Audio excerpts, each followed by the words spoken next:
বলতে চাই যে বিগত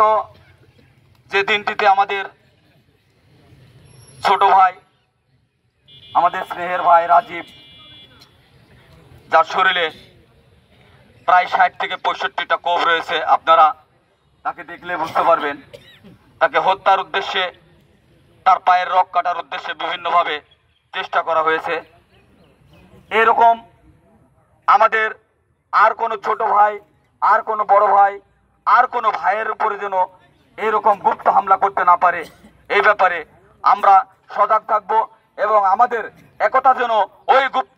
গুপ্তচর যারা, গুপ্ত সন্ত্রাসী যারা, গুপ্ত হত্যাকারী যারা, তাদের বিরুদ্ধে আমরা সোচ্চার হয়ে উঠব এবং ভবিষ্যতে যদি এরকম ধরনের কোনো কার্যকলাপ করার চেষ্টা করে, আমরা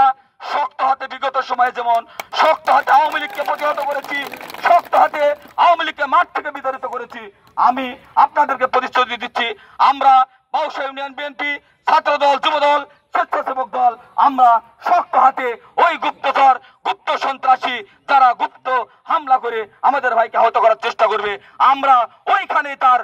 প্রতিহত করব এবং নিজ হাতে তার বিচার করব ওই জায়গাতে ইনশাআল্লাহ। তো যাই হোক, আমরা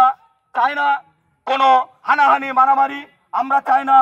এলাকাতে কোনো সন্ত্রাসী কার্যক্রম হোক। বিএনপি একটি সুসংগঠিত দল, বিএনপি একটি সুশৃঙ্খল দল, বাংলাদেশ জাতীয়তাবাদী দলের সহযোগী ও অঙ্গ সংগঠন হিসেবে ছাত্র দল একটি শান্তিপ্রিয় দল। আমি মনে করি আমাদের ছাত্র দল যদি জেগে ওঠে, তাহলে ওই গুপ্ত সন্ত্রাসী যারা ছাত্র দলে ছাত্র নেতা হিসেবে শিবির নামে যারা চিহ্নিত, তারা যদি পুনরায় এরকম কাজে লিপ্ত হয়, আমাদের ছাত্র দল তাদেরকে শক্ত হাতে রাস্তায় প্রতিহত করবে ইনশাআল্লাহ।